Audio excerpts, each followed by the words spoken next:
ગટરની સમસ્યાથી લોકો પરેશાન, વહેલી તકે ડભોઈ નગરપાલિકા સમસ્યાનો નિકાલ લાવે તેવી લોકમાંગ। ડભોઈ સુંદર કુવા વિસ્તાર ખાલી નામનો સુંદર છે। ડભોઈ નગરપાલિકા આ વિસ્તારમાં ગંદકી, ગટરની સમસ્યા, અનેક સમસ્યાઓનો નિકાલ આવતો નથી। 4-5 દિવસમાં મોહરમનો તહેવાર આવી રહ્યા છે। મોહરમ પહેલા ગટરની સમસ્યા ડભોઈ નગરપાલિકા વહેલી તકે તેનું નિરાકરણ લાવે તેવી આ વિસ્તારના લોકોની માંગ છે।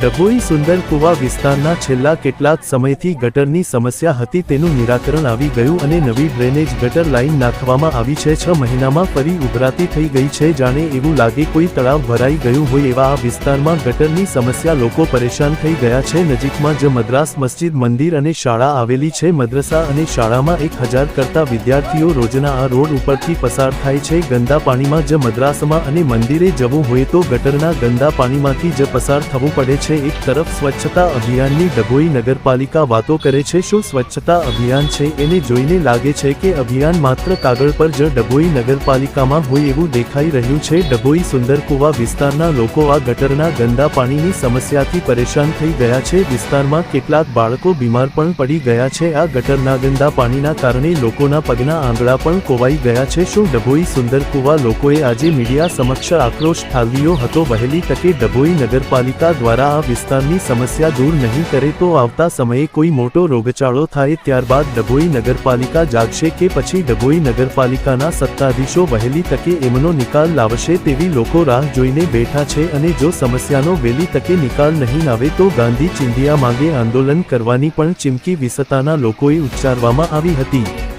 બાય અશફાકભાઈ હૈદરભાઈ મંસૂરી સમાજ આગેવાન।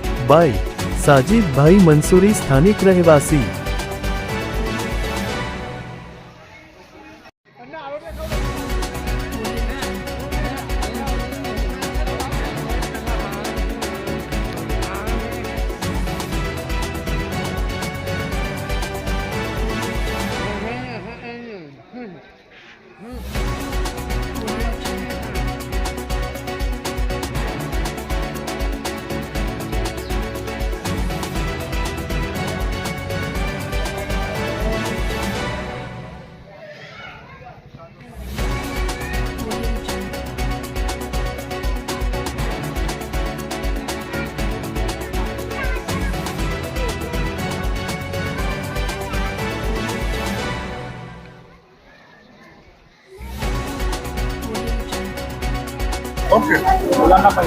આજે અમે સુંદર કુવા વિસ્તારમાં ભેગા થયા છે।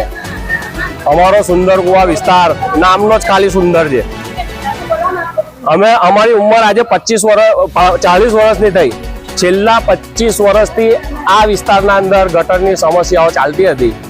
પછી 1 વર્ષ પહેલ અમને એવી ખુશખબરી મળી કે ભાઈ સુંદર કુવા વિસ્તારના અંદર નવી ગટર લાઈન આવી રહી છે, તો અમે બહુ ખુશ થઈ ગયા। એટલે 1 વર્ષ પહેલા કામ ચાલુ થયું સુંદર કુવા વિસ્તારમાં ગટર લાઈનનું, અને આ કામ આજે પૂરું થયું। લગભગ 6 મહિના થયા।